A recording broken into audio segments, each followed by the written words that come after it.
우리가 지금부터 배울 개념은요, 순열과 조합이라는 개념입니다. 그런데 놀랍게도 너희들이 이미 중학교 때 순열과 조합에 대해서 배웠어.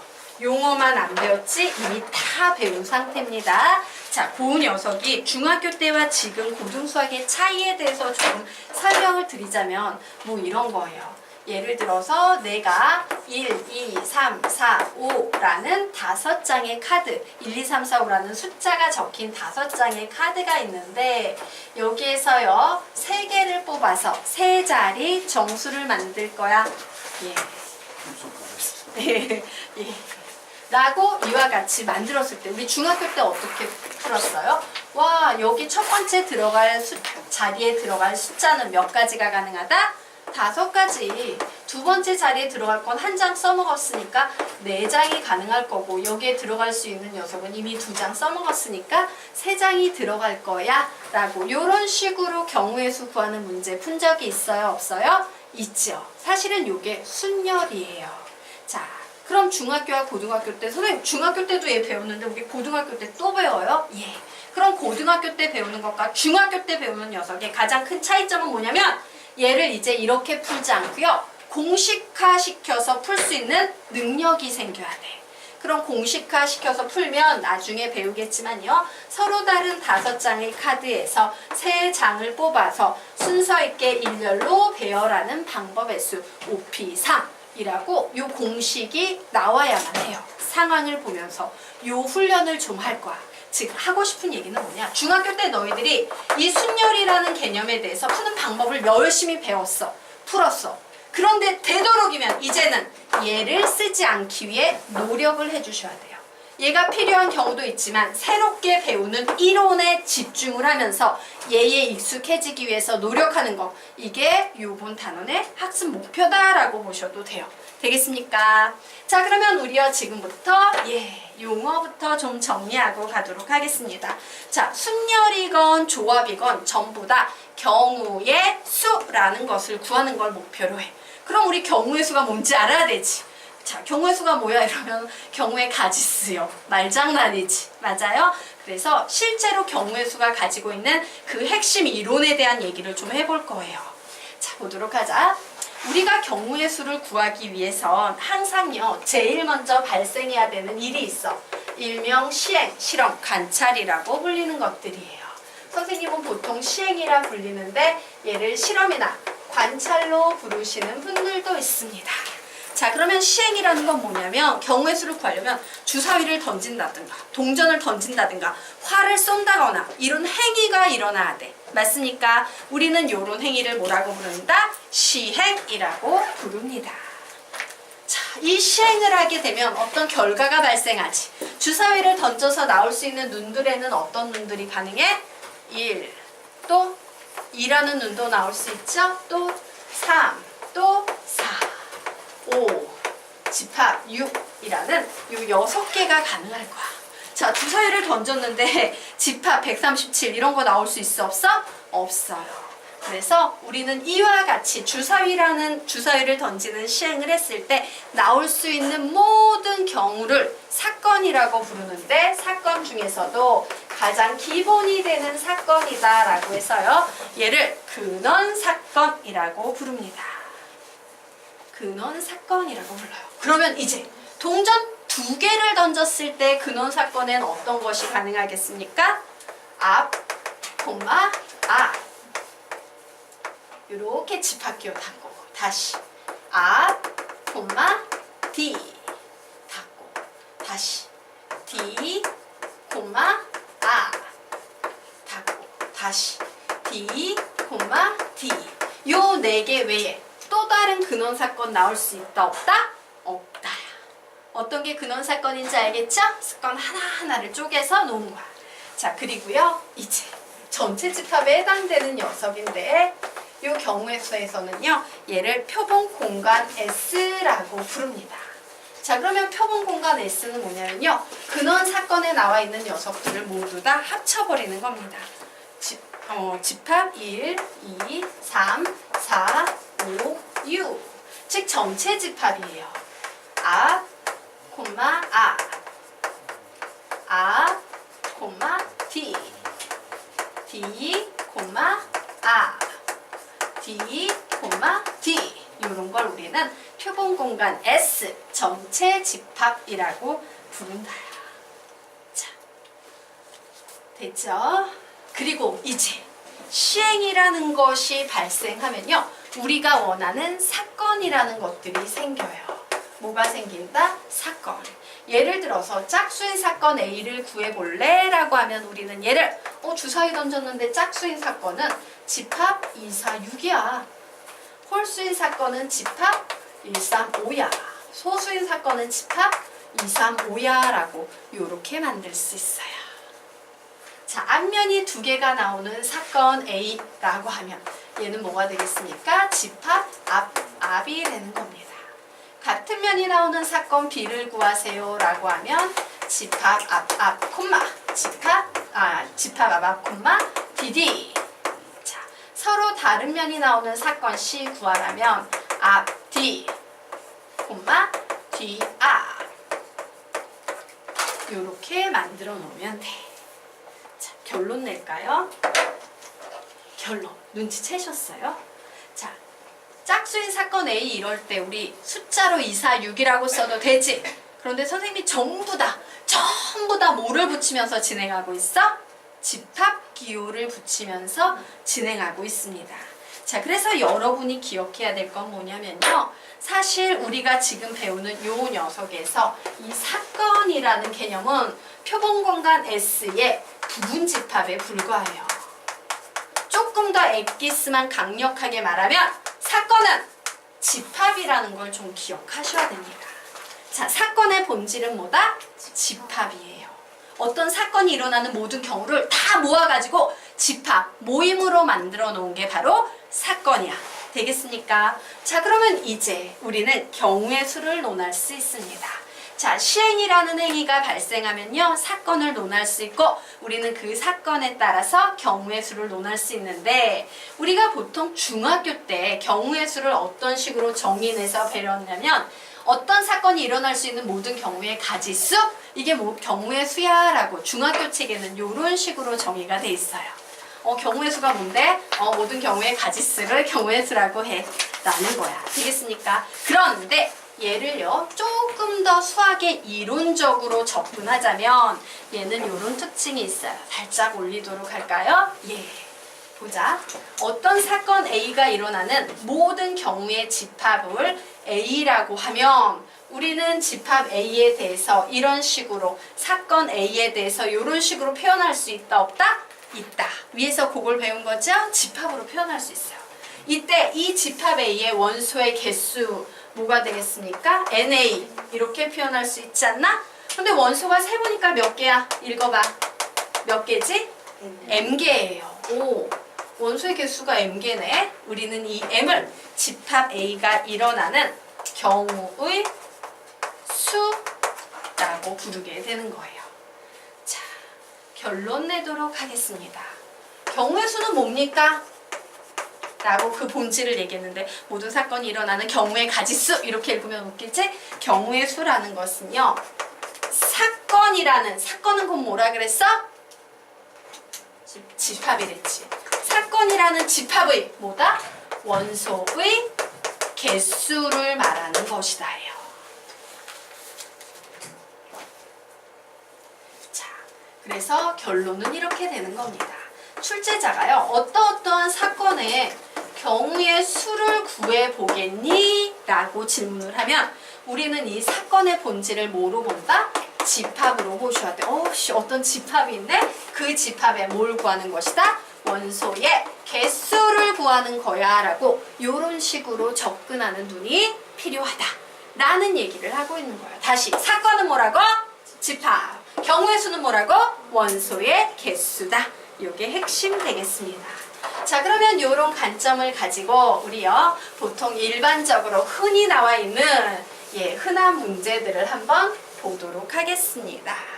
자, 밑에 봤더니 주사위를 다 받으셨어요? 교재? 예, 다 받았어요? 오케이. 자, 이제 새로 받은 교재에 넣는 게 나아. 한 권은 뜯어가서 뺏기시고요. 위에 페이지가 약간 다를 수 있어요.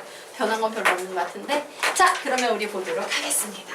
자, 주사위를 던졌을 때 짝수가 나오는 경우의 수. 문제 보통 이런 식으로 나오잖아. 자, 주사위를 던졌을 때 우리 이런 걸 뭐라고 부릅니까? 시행이라고 부르는 거예요. 자, 시행이 발생하면 뭐가 생겨? 사건이라는 게 발생하게 되는 겁니다. 됐습니까? 그리고 경우의 수를 구하시오 라고 문제가 나왔어. 그럼 보자. 주사위를 던졌을 때 사건 A는 2, 4, 6이지. 그럼 경우의 수 구하라면 NA는 3이야 라고 이런 식으로 접근하는 눈 필요하다예요. 되겠습니까? 자, 그러면 우리 아래에 있는 녀석도 보도록 하자. 주사위 A와 B를 동시에 던질 때 우리 이런 걸 뭐라고 부른다? 시행이라고 불러요. 어떤 행위를 했어? 그랬더니 눈의 수의 합이 사이의 배수가 되는 이게 바로 뭐가 되겠습니까? 사건이에요.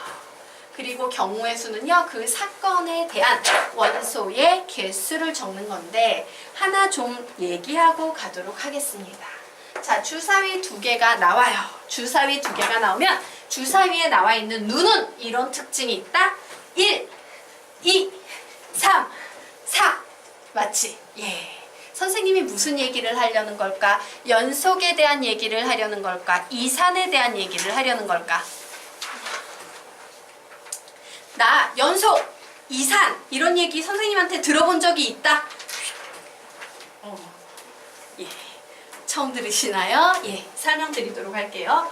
수학에서 굉장히 중요한 주제에 연속이라는 주제와 이산이라는 주제가 있어요. 자, 이산은 이상 가족, 떨어져 있는 가족처럼요. 떨어져 있는 이라는 의미야. 그리고 연속은요, 붙어 있는 이라는 의미입니다. 그래서 연속의 대표적인 수가 바로 뭐야? 실수야. 그리고 이산의 대표적인 수들이 정수, 자연수 이런 수들이에요. 그럼 정수, 자연수는 어떤 특징이냐면 바로 옆에 있는 수를 읽을 수 있어. 자연수 같은 경우 1 옆에 있는 자연수는 2 옆에 있는 자연수는 3 떨어져 있으니까 읽을 수 있어요. 하지만 연속의 경우에는 어떤 일이 발생하냐면 0 옆에 있는 실수 읽어볼래? 라고 했어. 알았어. 0.00000000000000000000000 죽는 날까지 해도 읽을 수 있다 없다? 없다. 즉 읽을 수 없다라는 특징이 있어요. 그럼 주사위에 나와 있는 이 1, 2, 3, 4, 5, 6은 이산 별량일까요? 연속 별량일까요? 이산 별량이라 불리는 거예요. 자, 기억하시기 바랍니다. 수학에서 주사위 2개가 대표적인 케이스예요. 이산 별량 2개가 나오는 문제가 있으면 얘는요, 표로 푸는 게 가장 유리해요.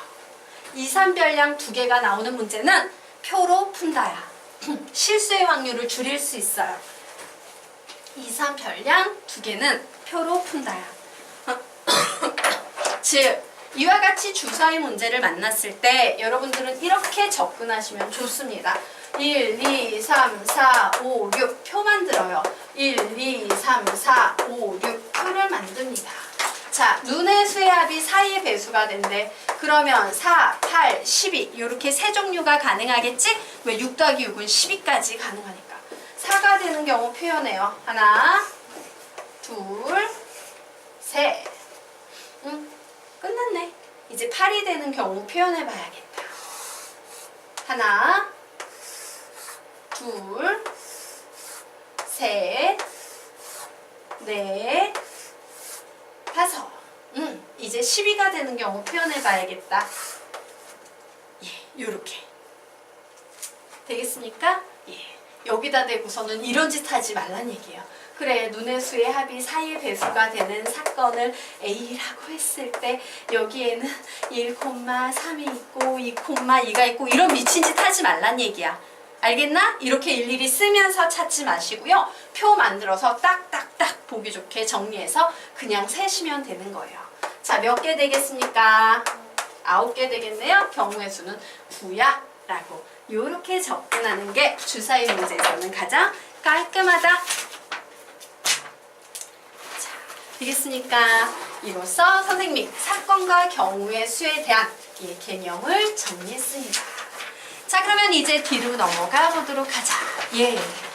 경우의 수에서요, 여러분이 중학교 때 2가지 법칙을 배웠어요. 엄청 중요한 법칙인데 보통 법칙이라고 나온 것들은 너희들이 중요한 줄 모르지? 근데 수학이나 과학자의 입장에서는 법칙이라는 용어를 붙일 수 있는 건 진짜 중요한 녀석들에게만 붙여줘. 근데 경우의 수에서도 법칙이라는 이론이 2개 나와요. 무슨 법칙이냐면요. 요게 곱하기네요. 곱의 법칙. 그리고 합의 법칙이에요. 어마어마하게 강력하고 중요한 법칙 되겠습니다. 자, 곱의 법칙은 말 그대로 경우의 수끼리 곱해도 경우의 수를 구할 수 있다. 경우의 수끼리 합해도 경우의 수를 구할 수 있다. 이게 바로 곱의 법칙, 합의 법칙이야. 별 내용 없는 것 같죠?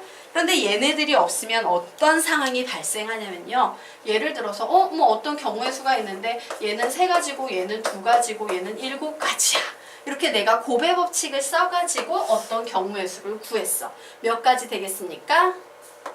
42가지가 되지. 그런데 중요한 건 뭐냐면요. 만약에 곱의 법칙이라는 개념이 없으면 우리는 그 하나하나의 경우를 일일이 42개를 다 계산을 해낸 다음에 하나, 둘, 셋, 넷, 오, 42개 나오네? 이런 식으로 접근해야 됐다는 거야. 되겠습니까? 이런 식으로 무식하게 접근하면은 막 경우의 수가 1124 이런 거 나오면 미쳐버리는 거지? 근데 우리는 다행히도 합의 법칙과 곱의 법칙에 의해서 경우의 수를 구해놓고 그 경우의 수끼리 곱해서 새로운 경우의 수를 구할 수 있다라는 법칙에 의해서 이런 미친 짓거리를 안 해도 된다 라는 것이 바로 합의 법칙과 곱의 법칙의 수학적 의의 되겠습니다.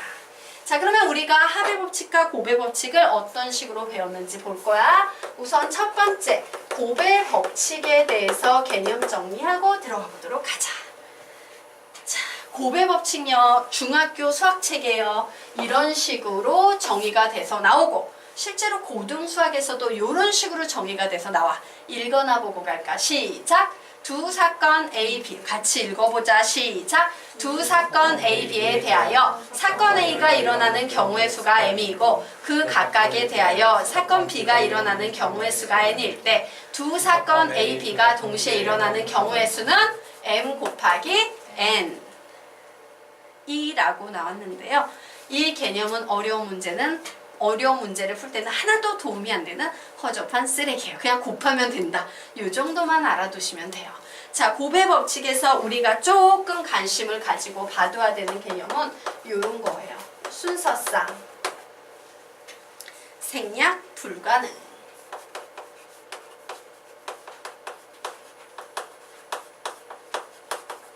이전, 고정, 다음, 일정.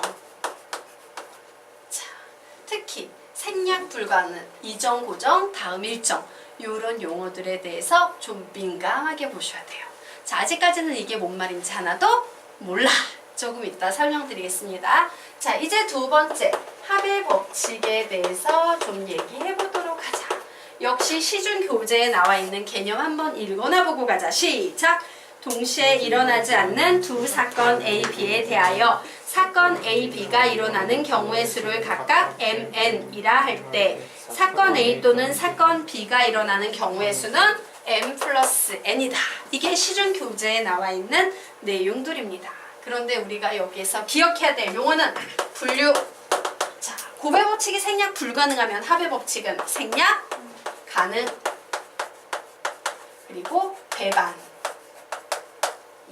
이런 용어들에 대해서 좀 기억을 하셔야 돼요. 자, 배반이라는 개념이 나와 있어. 배반. 누구를 배신해? 그건 아니고요. 밑에 당구장 나와 있죠. 자, 당구장에 채워놓도록 하겠습니다. 두 사건 A와 B가 동시에 일어날 수 없을 때. 두 사건 A와 B가 동시에 일어날 수 없을 때.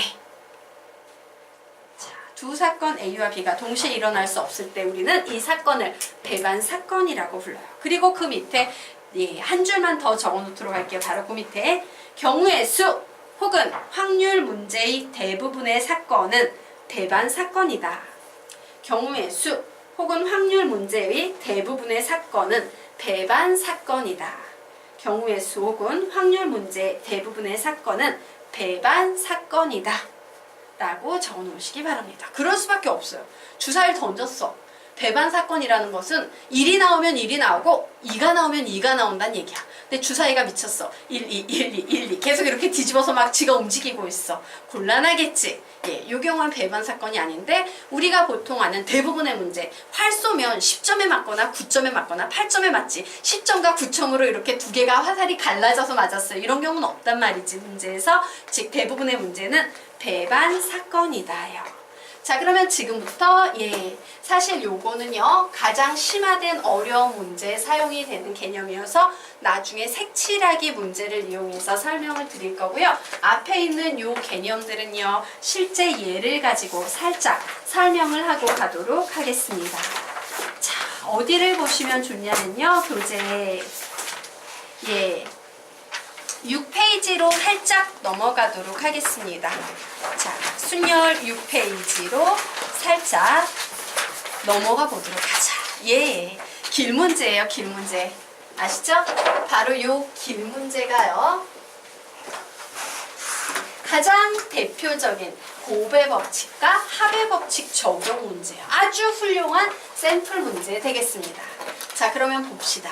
각 지점 사이의 길이 아래 그림과 같을 때 A와 B 사이를 왕복하는데 P를 반드시 그리고 오직 한 번만 거치는 방법의 수를 구하시오 라고 문제가 나왔어요.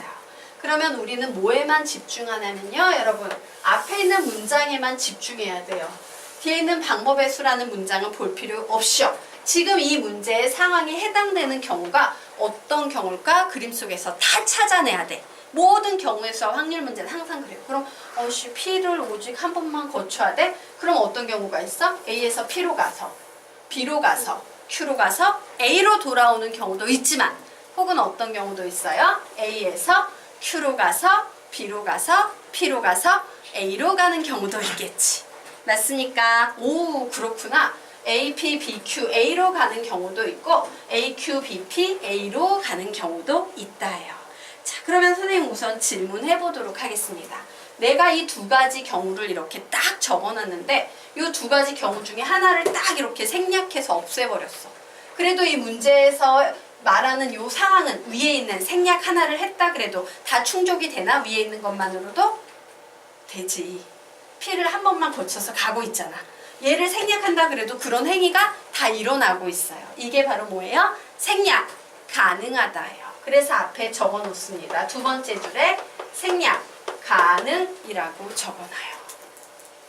그리고 우리는 이 문제를 풀기 위해서 뭔지 됐어? A, P, B, Q, A로 가는 경우 혹은 A, Q, B, P, A로 가는 경우 이렇게 두 개로 분류하고 있지. 맞아요? 우리는 얘를 분류했어요.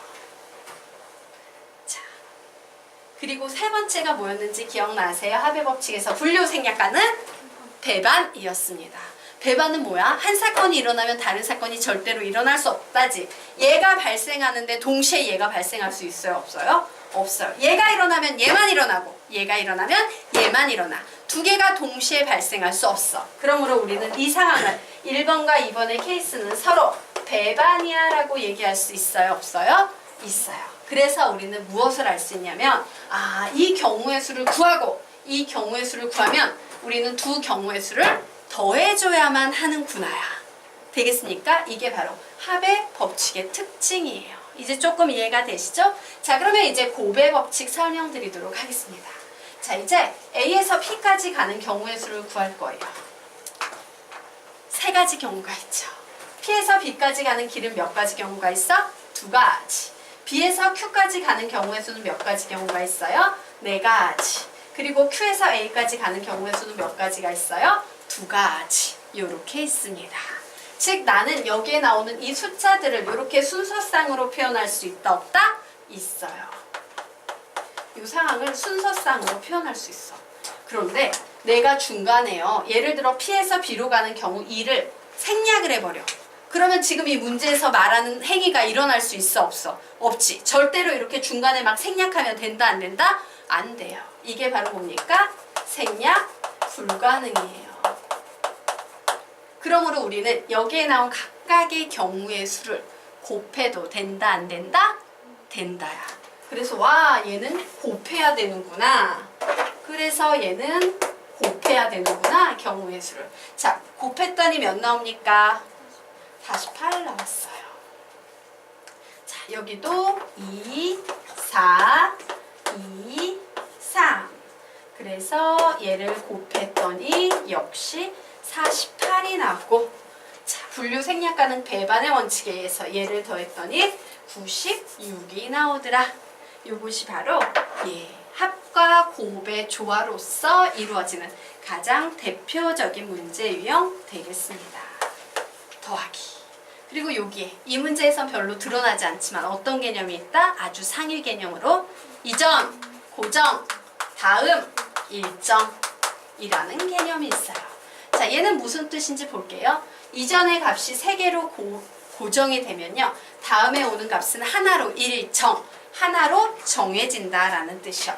얘가 이렇게 고정이 되면 다음에 오는 값은 막 4가 됐다, 1이 됐다 이러지 않고 하나의 값으로 고정이 됐네. 자, 이전이 고정되면 다음 값은 하나의 값으로 정해지지만 얘가 2개가 됐다가 경우의 수가 4개가 됐다가 왔다리 갔다리 하지 않는다 라는 말이 바로 이 말의 핵심입니다. 자, 여기까지 되셨습니까? 그럼 생략 가능한 겁니다. 생략 가능요? 자, 보자. 각 지점에서 A에서 B 사이를 왕복하는데 P를 오직 한 번만 거치는 방법의 수 이래서 내가 이렇게 갔어. 내가 이렇게 가도 막 회사 상무가 야 이렇게 돌아와야 돼? 라고 시켰으면 내가 이렇게 돌아왔을 때 잘 돌아왔어? 일 잘했어. 이렇게 얘기를 할 거 아니야. 혹은 이렇게 가도 일 잘했어? 라고 얘기할 거 아니야. 둘 중에 하나가 생략이 돼도 이 사람이 요구하는 상황, 업무는 마친 거야. 이게 생략 가능해요. 근데 중간에 길을 끊어버린 거지. 여기서 길을 움직이지 못했어. 그럼 이 업무를 마칠 수 있어? 없어? 없어요. 이게 생략 불가능이야. 되겠습니까? 네. 자, 여기까지 되셨으니까 그러면 우리 밑에다가 좀 정리해 보도록 하자. 자, 우리가 합의 법칙과 곱의 법칙을 배웠어요. 경우의 수 문제를 풀 때는 사실 합의 법칙으로 접근할 수 있는 문제도 있고 곱의 법칙으로 접근할 수 있는 문제도 있고요. 합으로 접근해도 답이 나오고 곱으로 접근해도 답이 나오는 문제 유형이 있어. 그러면 우리는 문제를 적용할 때 제일 먼저 합부터 적용하는 게 유리할까? 곱부터 적용하는 게 유리할까? 항상 적용할 수만 있다면 합의 법칙이 우선일까? 곱의 법칙이 우선일까? 곱의 법칙이 우선이에요. 항상 경우의 수를 따질 때는요. 곱의 법칙의 가능성부터 보시는 게 좋아요. 그리고 곱의 법칙으로 해결이 안 되는 부분이 나오면 합의 법칙으로 접근하셔야 됩니다. 그런데 합이고 곱이고 그런 거 없이 가끔은 수형도 일명 뭐라고 불립니까? 나뭇가지 그림이라 그래서요. 무식하게 하나하나 다 해야 되는 문제도 존재한다 안 한다? 있어요. 수형도 나뭇가지 그림이라 그래서요. 이렇게 하나하나 무식하게 다 행해야 되는 경우도 있어요. 그리고 좀 상위권 어려운 문제에 나오는 것으로요. 나열후 추측을 해서 푸는 일명 수열의 개념이 들어가 있는 그런 경우의 수 문제도 가끔 나온다라는 거. 요 정도까지만 우선 정리하도록 하겠습니다.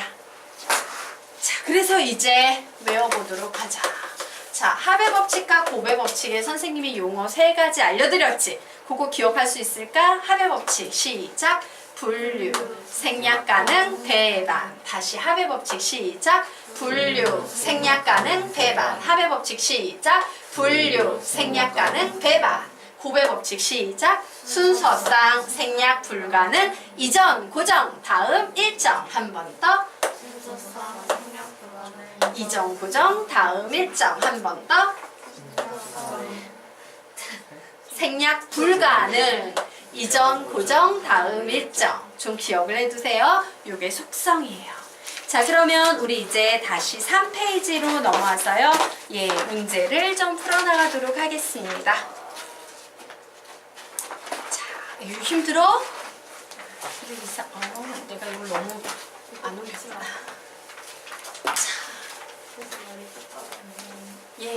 약수와 배수와 관련된 문제가 조금 교재에 실려 있어서 약수와 배수에 대한 개념을 좀 가볍게 정리하고 가도록 하겠습니다. 자, 약수와 배수를 정의하는 개념식입니다. A는 BQ이다 예요. 자, 요 식 하나로부터 우리는 약수와 배수를 정리한다야. 자, 식이 주어졌을 때 우리 약수와 배수에 대해서 어떤 얘기를 할 수 있어? A는 B의 배수, B는 A의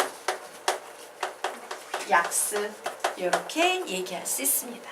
만약에 ABQ가 숫자라면요, 이때 ABQ는요 반드시 정수여야 합니다. 그리고 B는 절대로 0이 나오면 안 된다 라는 특징이 있어요. 이것이